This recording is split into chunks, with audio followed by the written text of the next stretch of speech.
Good evening, everybody. Our top stories: Republican candidates riding the Trump train to victories in the midterms. President Trump about to speak at a rally in Columbia, South Carolina, speaking there for and campaigning for Governor Henry McMaster. We'll be bringing you all of President Trump's remarks live here tonight. Also, the president firing back at Dems who've been demanding, quote, due process for illegal immigrants crossing our border from Mexico. Strong borders, we want no crime. The Democrats want open borders, and they don't care about crime. Summing up the divide between the Dems and the Republicans, we'll take up the due process debate and the fate of the Rhino Speaker Paul Ryan-backed immigration bill. Yes, there is such a thing. We just haven't seen it. And apparently, so has no one else in the U.S. Congress. Congressman Andy Biggs joining us here tonight, and left-wing bullies and thugs targeting Trump administration officials. Dem Congresswoman Maxine Waters calling for harassment and worse. Diamond and Silk join us tonight to talk about the dangerous war that has been waged rhetorically by the left against Trump supporters. And our top story tonight: while President Trump is on the campaign trail to push for a red wave in November, the rhinos in Congress are pushing for a so-called compromise leadership immigration bill, complete with amnesty for illegal immigrants, that would spell certain doom for Republicans in the midterm elections. Senior House Republican sources telling us they are skeptical that anything now can pass on the issue of illegal immigration and continued open borders. But that hasn't stopped Speaker Ryan, the lame duck speaker, planning to push ahead this week with a vote, we're told. Members working over the weekend on possibly including now a provision to expand E-Verify, the citizenship confirmation program necessary for employment under the terms of E-Verify. But we don't know what's included in the bill. A vote is expected Wednesday or Thursday.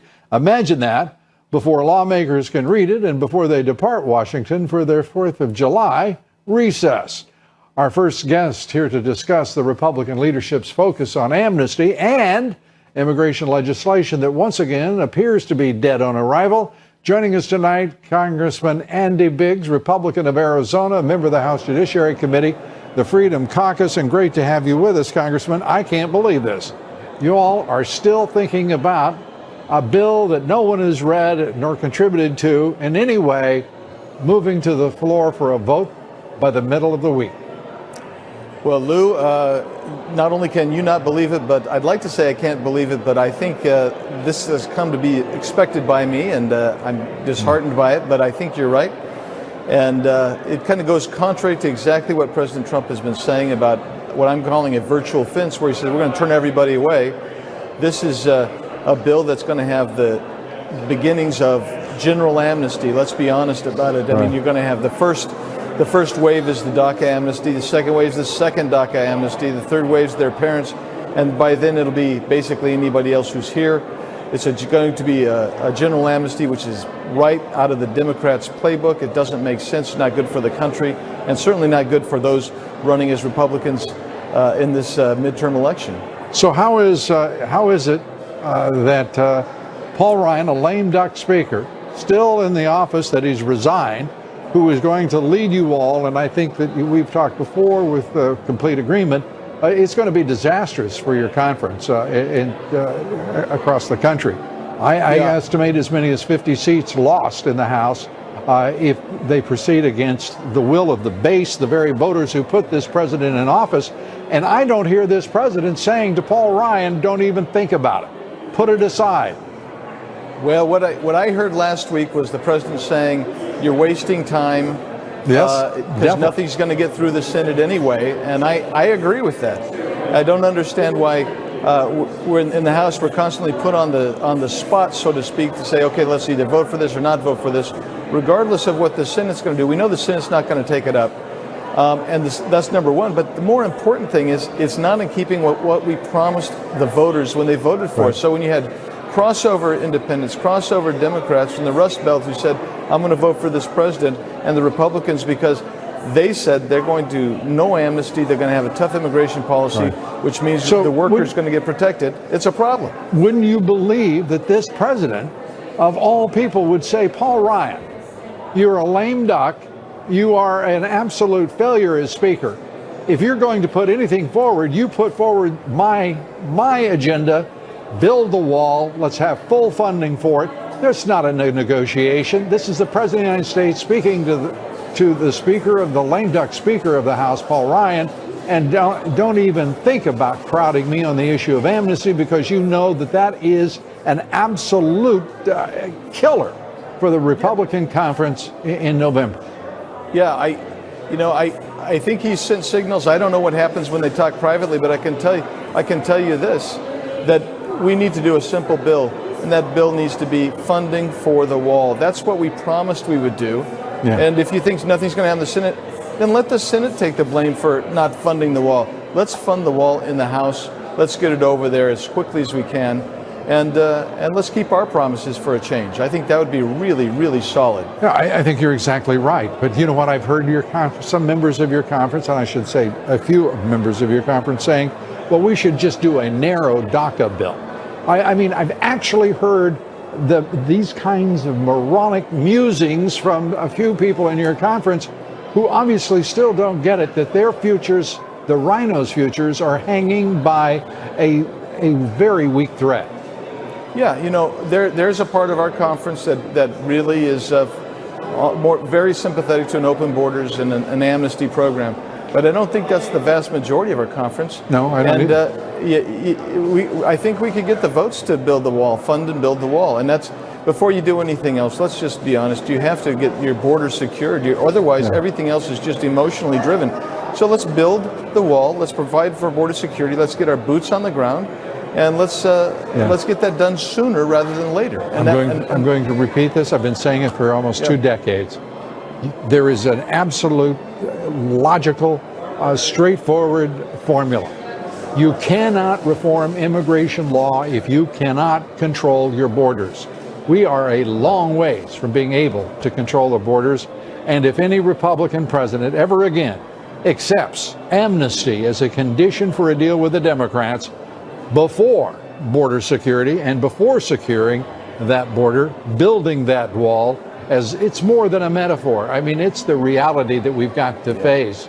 And you've got Manuel Lopez Obrador, the leading presidential candidate in Mexico, ready to go to the polls on July 7th, saying he wants to send more of his poor, more of his uneducated, more of his unskilled labor to this country, calling for a wave across that border.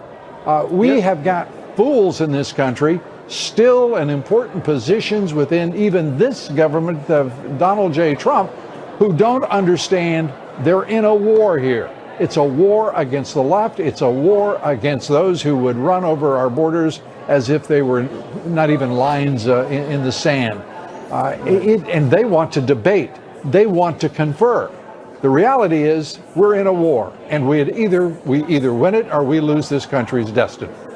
Yeah, absolutely. So here's the deal. I think that's why the president said, let's just send them back. We're going to turn them back at the border. None of this phony but only due process where we basically catch and release and say, show up some other time. Congress isn't funding the wall yet, so it's a virtual wall. He's saying just turn them back. That's what we have to do.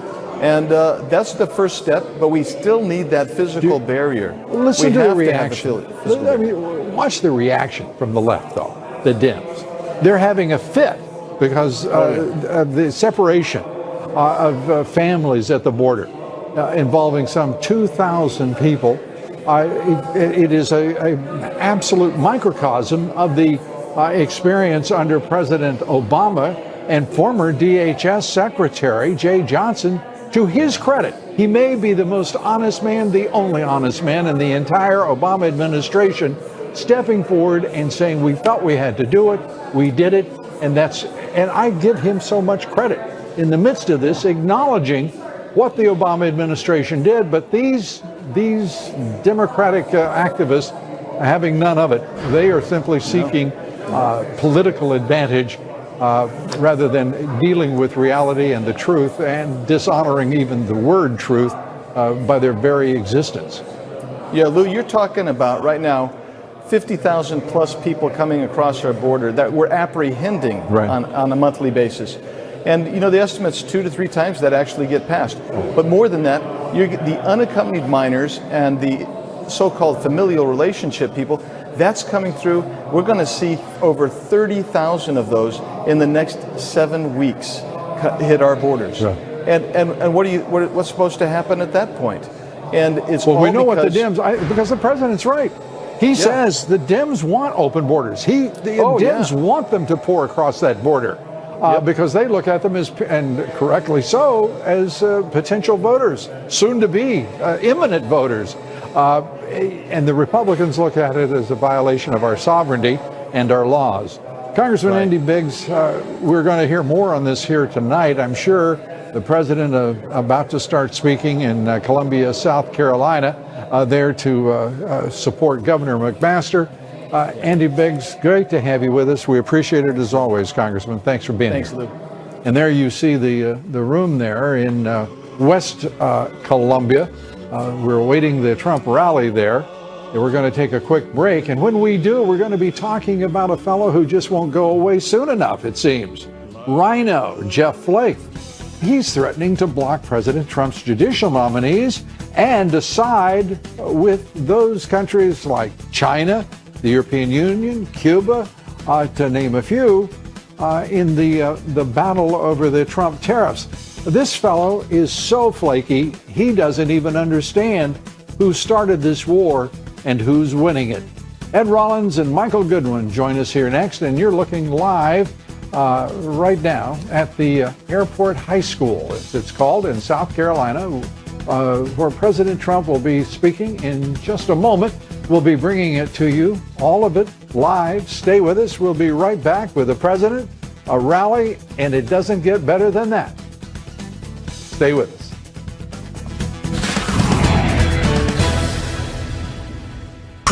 3 weeks ago, making nice with the president, and today comes out on the eve of the primary in Utah tomorrow and announces that he will just make it very clear that he'll be speaking out against President Trump. What in the world is going? Well, is Utah going to elect that mess? I certainly hope not. This is a man who, I have to remember, after Ronald Reagan and George Bush were both presidents and had successful careers.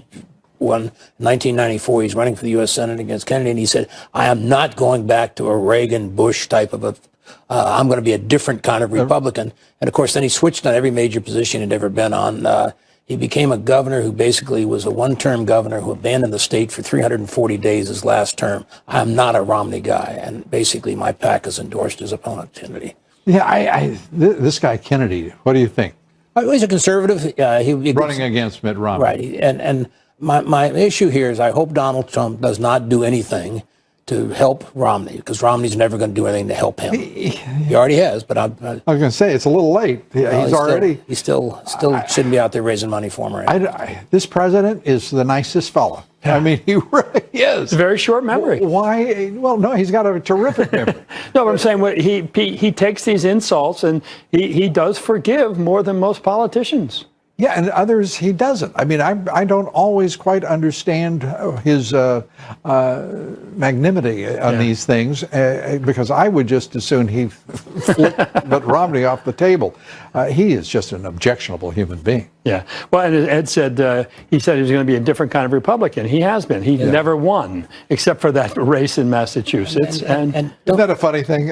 Romney running as a Utah Republican, his only credit is he won a Massachusetts race as a Republican. But he also voted in the Democratic primary, and he also was an independent at one point in time. He reminds me of our former mayor, Michael Bloomberg, who now has definitely put himself in the Democratic column with $80 million being given to candidates.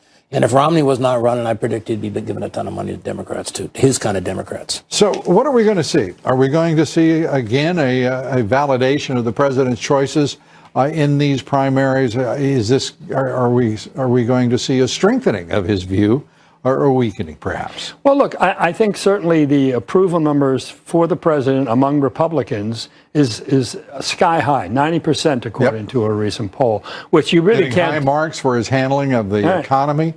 His approval rating is at or near all-time highs. And look, it's going to vary state by state. And above President Obama's at this point. Right. It's going to vary state by state and candidate by candidate, but you see what he was able to do in South Carolina. So I think, yes, in general, his endorsement should mean a lot to Republicans on these ballots. And a majority of the voters in America today say they're for the wall.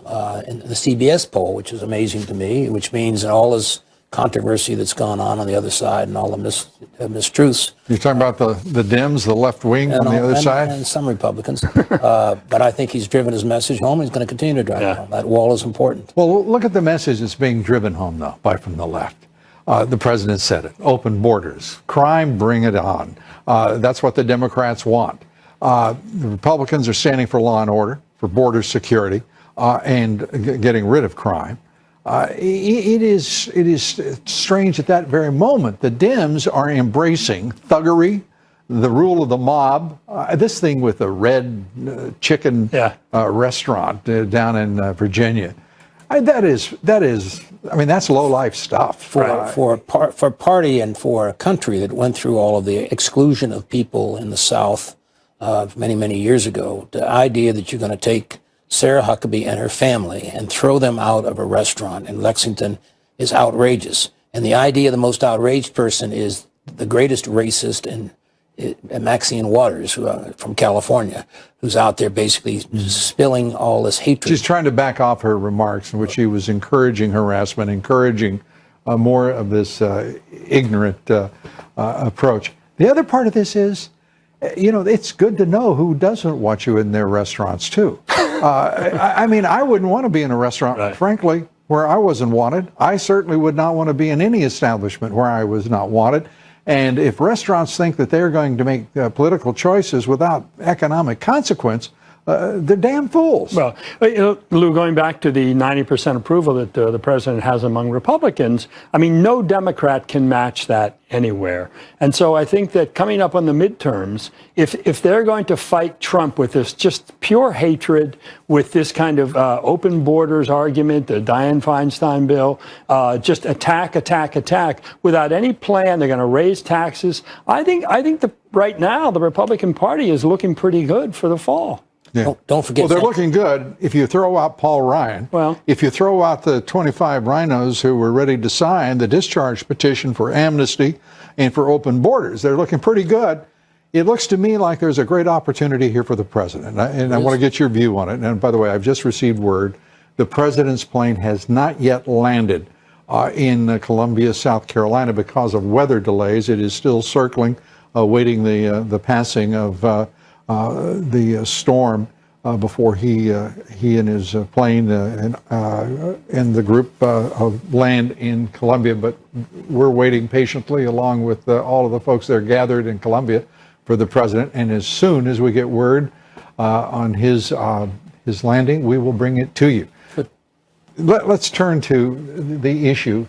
To me, it's fairly straightforward, and that is, run as Republicans. The president has been saying it, and now the opportunity has presented itself.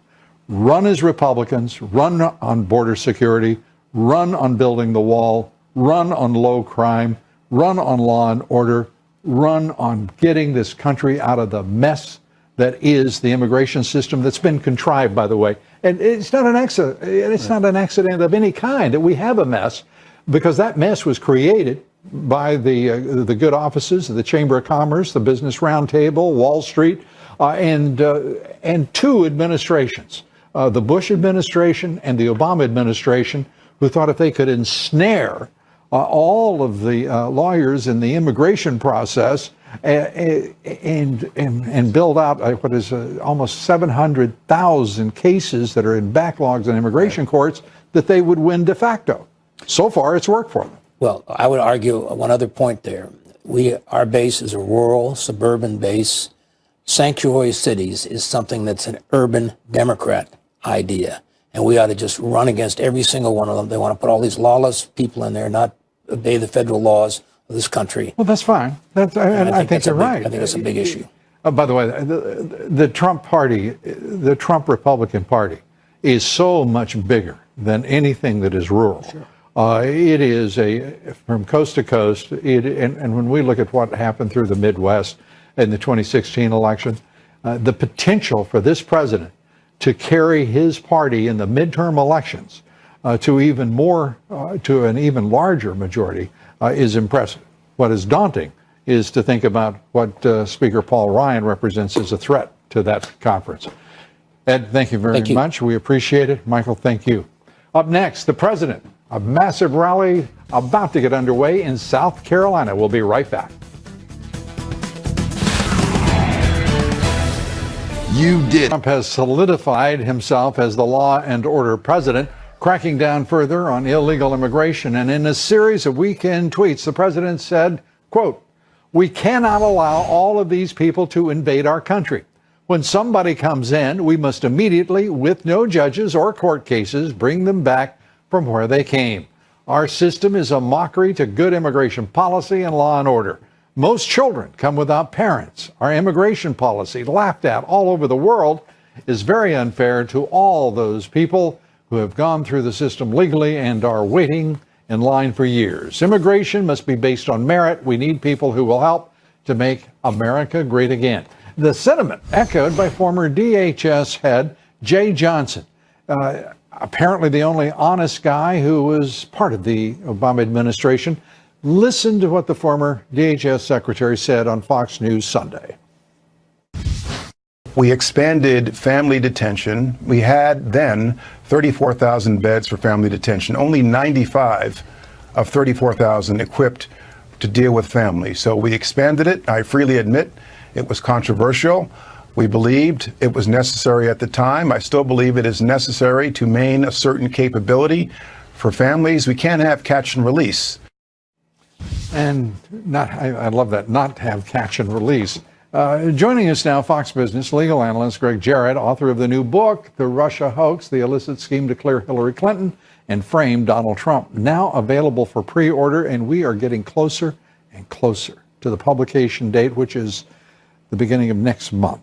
First weekend? No, it's actually, well, it's mid-July. Mid-July. Mid-July. Okay. Well, we're just around the corner. You know, that's. I know you're anxious. I am anxious. I am so ready. As is America. And we commend the book to you mightily. Thank you. Let's start with the president's statement. What he's saying makes all the sense in the world. Oh, it does. It just doesn't happen to fit the law as it's currently written. The only viable solution is a border that is impenetrable, which is what Donald Trump wants to do. Build the And wall. because it makes sense, Congress won't do it. Yep. Because that's their nature. Anything that's logical But this and is a Republican solves a Congress. problem is anathema to Congress. Yeah. But it's a Republican Congress run by the Republicans. It's Yeah, a Republican. but Paul Ryan and Mitch Yeah, I know. McConnell. I mean, But you this love is- Paul Ryan, and so I got to tell you, the only thing I love about Paul Ryan is that he has resigned, and I lament the fact that he remains in that seat to still be a great danger to the Republicans in the midterm elections. Oh, absolutely. I agree. So let's get to what the president's saying. We got a backlog of over approaching 700,000 cases in our immigration courts. That's all contrived. That was part of a plan that was carried out through 2 administrations. Sure. Now, I mean, it would take a century at the current rate, at least a century, to go through those cases. If you double it, it's going to take forever. I mean, this is crazy what we're doing.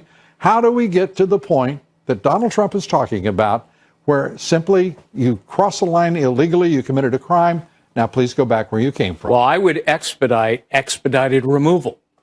And instead of detaining a lot of people, pending an administrative proceeding and then sent back across. Forget the administrative proceeding, just send it back across. Okay. Now, you'll have a lot of howling by civil rights attorneys, but so what? They don't really have standing unless they get in front of somebody who is being detained. And if you don't detain them, then they don't have that opportunity. We're a nation of laws. Here's our problem. That law says that we have to go through the falderall, for a non-citizen who has violated the first law that's possible, that is crossing that border Well, illegally. and they're committing crimes. The first time you do it, it's a misdemeanor. If you do it repeatedly, it's elevated to a felony. Right. And, but we can't exactly clog all of our prisons and jails with all of the felonious people. The solution is to immediately send them back. And to his great credit, President Trump has expanded the expedited removal. It used to be under Obama and Bush that only within 100 miles, and with the first 2 weeks, the president said, nonsense with that. We're going to get you anywhere. So let me see if I've got this right. The president just simply ignores the law that requires the due process and says, you're going home. Well, it's interesting because the law only applies to asylum seekers. The vast majority of people who come here and sneak in are not seeking asylum, and they can be sent back across the border immediately. Only 15% actually get a judicial hearing. But that's a significant number, and thus the backlog. Particularly when you're talking about millions of people over the course of this time.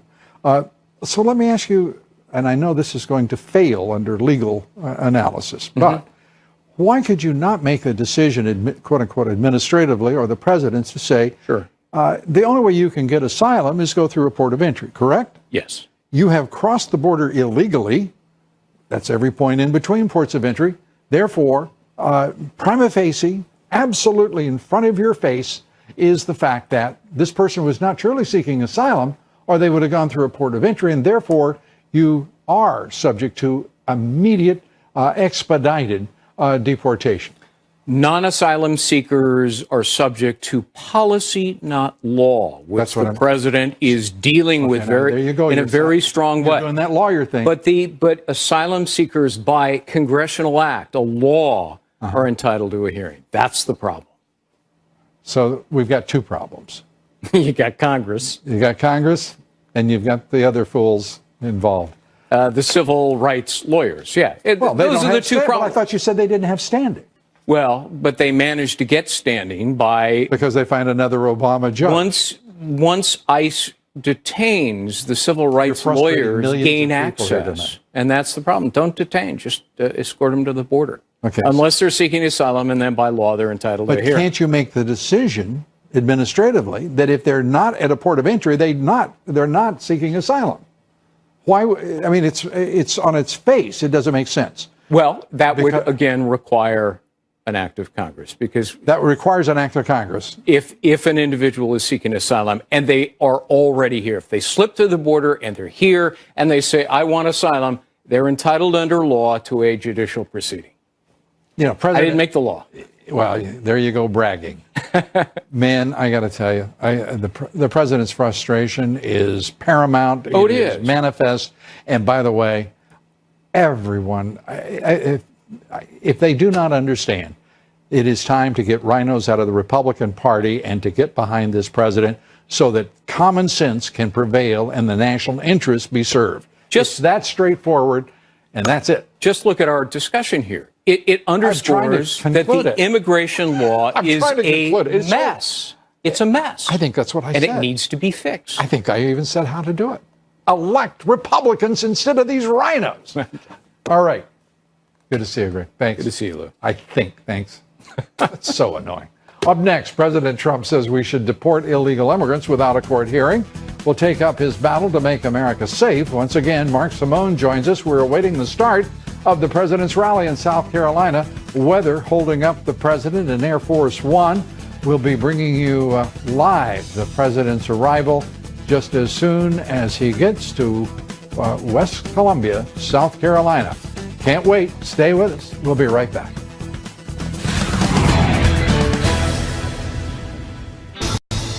We've just received word, and there you see what we've received word about. The president's plane, Air Force One, has landed in Columbia, South Carolina. He has been held up by inclement weather, as they say, a storm, a rainstorm. You can see a pretty nasty-looking sky out there still, and some pretty amazing tarmac as well. That we threw in just as a bonus for for all of you watching this.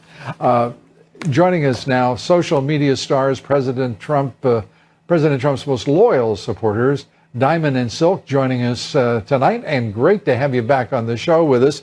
Diamond and Silk, good to see you. We're going to be going to the president just as soon as he arrives at Airport High School in West Columbia, South Carolina. It is great to see you both, and thanks so much for being here.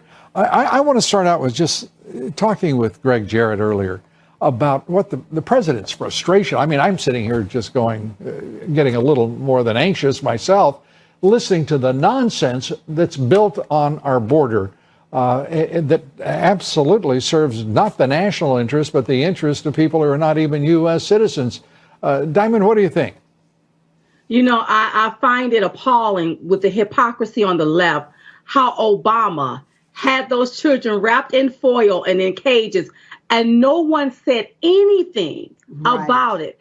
And President Trump is following the same law that Obama followed, and now everybody want to have a hissy fit. And now everybody is concerned about the children. Well, you know, we just visit the inner cities of Detroit. What about those children? That's right. Because we saw something so devastating that, okay, we need to start paying attention to what's going on here in America with the American people instead of illegal aliens. That's right.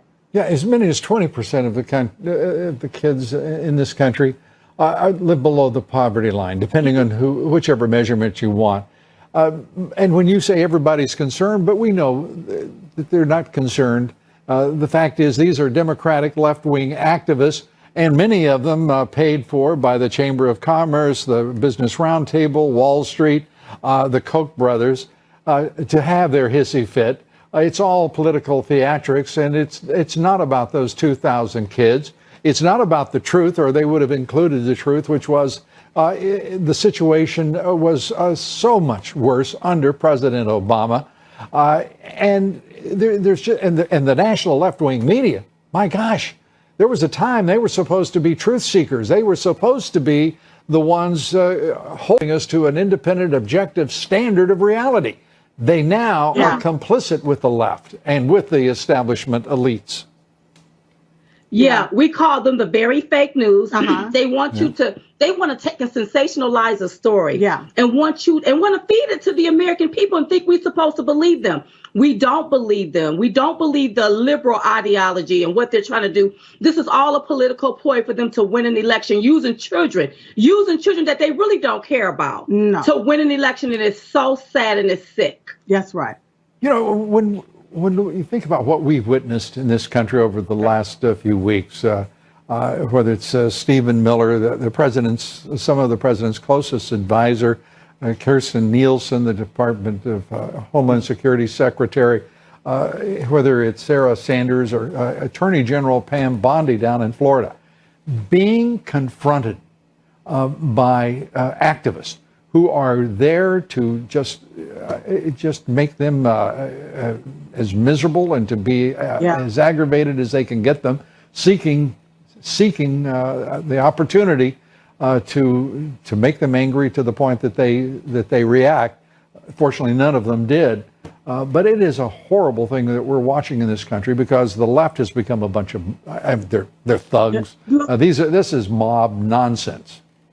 Yeah. Lou, if I can just say that, you know, it's a difference between being confronted and being harassed. Right. You know, when I'm sitting there minding my own business and I'm eating food, or I'm there with my family on my own private time, you don't get the right to come and confront me or harass me while I'm there with my family. That was wrong. And it's a time and there's a place for all things, and that was not the time, and that was not the place. No, you're exactly right. Harass is the better word. It's the shame is that this would happen in a public place at all. These are people serving the President of the United States, serving the people of Florida. In the case of Pam Bondi, who in the world do these folks think they are to do this? It's gotten ugly. It is and something's going to happen. Human nature being what it is, something's going to happen, and then the left will be so thrilled with itself. This is just an ugly thing that we haven't seen in our lifetimes. But remember now, It wasn't just that long ago where black people was unable to sit at the lunch counter. All from left-leaning liberals in the Democratic Party. That's what they pushed that kind of foolishness back then. Now look at what you see today. Left-leaning liberals heckling won't allow someone to eat their food at a table. That's right. Oh, this is the same script but different cast, baby. That's happening. And see, they walking around, they don't have hoods on no more. That's right. And they're showing their true colors. The Democratic Party, I tell you, they are showing us. And look at what Maxine Waters said. She's telling them, oh, go ahead on and harass them like that's okay. This is what they want to do. They want to manipulate, intimidate in order to dominate. That's right. what they're trying to do. And as we're talking, ladies, the president has has walked down the steps of Air Force One, getting ready to move on to the site of tonight's rally, again at the Airport High School in West Columbia, South Carolina. And as you can see from the skies around the airport, they're having some pretty interesting weather that was severe enough to hold up the president's aircraft. Air Force One just landing moments ago and had been expected to be there in time for the president to begin speaking at the top of this hour, and obviously working right now to catch up as the president waves to the welcoming crowd there in Columbia, and just about ready to head to the venue for his speech. We're going to I want to just very quickly, if we can, ask you what you think the solution is. What is the way to get forward on this and to introduce the idea to the left that they're going to have to be civil and respectful of the president, of elected officials?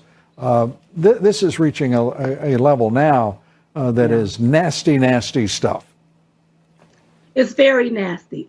We're going to have to learn how to agree to disagree in this country. And we're going to have to learn how to talk to each other instead of bickering and heckling each other and disrespecting each other. What the left is doing is very disrespectful. It's dangerous. It's dangerous for our government, for a congresswoman to tell people, Americans, to harass other Americans. That's almost like terrorism to me. That's right. You know, and see, people need to look at this here. They need to catch themselves. They need to calm themselves down. Let's talk about it so that we can solve these problems. But we know that the left is the party of obstructionists. That's right. They don't want to solve anything. They want to keep bickering. And it's time to also get out of the stage of denial and come into acceptance. It is what it is.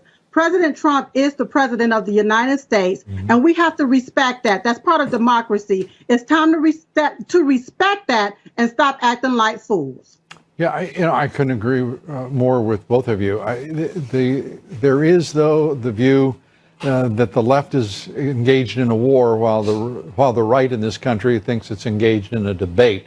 So long as the left is behaving like this, it's going to be very difficult to have a national conversation with all Americans. And as you suggest, that's unfortunate, and the left does need to understand how to correct their behavior. It's not a national problem. It's a problem of the left and their activists. It's squarely on them. Diamond and Silk, it's always great to see you, and we thank you for being with us and look forward to you rejoining us soon. Thanks so much. Thank you. Thank you for having us. Great to see you. Thank you. Joining us tonight, WOR radio personality Mark Simone. Mark, great to have you here. Great to be here. The president held up a bit. You've been tweeting. My, you have been tweeting. And some great tweets indeed. So the president has also been busy, and he's talking about this very frustrating thing about joining in what is a 700,000 case backlog in the immigration courts. We are behaving like fools. And I don't know what, and I'll be very candid, I don't know what the solution is. There has to be at least administrative due process. And whatever the Congress has done, Congress has got to change. It's that simple. Well, it's not going to be easy. I remember it was about 14 years ago. I was watching Lou Dobbs Tonight, and you used to do a segment every night called Broken Borders, and you started to talk about this. Right. And it really struck me how serious this problem is. The only country in the world without a border. And you kept talking about it. You kept this alive.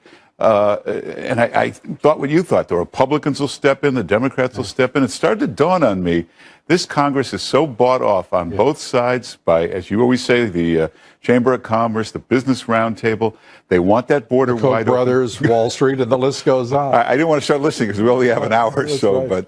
but not tonight. We've got more tonight. Well, Democrats love those cheap votes. Republicans love that cheap labor. I don't know how we're going to get this border closed unless we all take up a fund and hire our own lobbyists and get it done.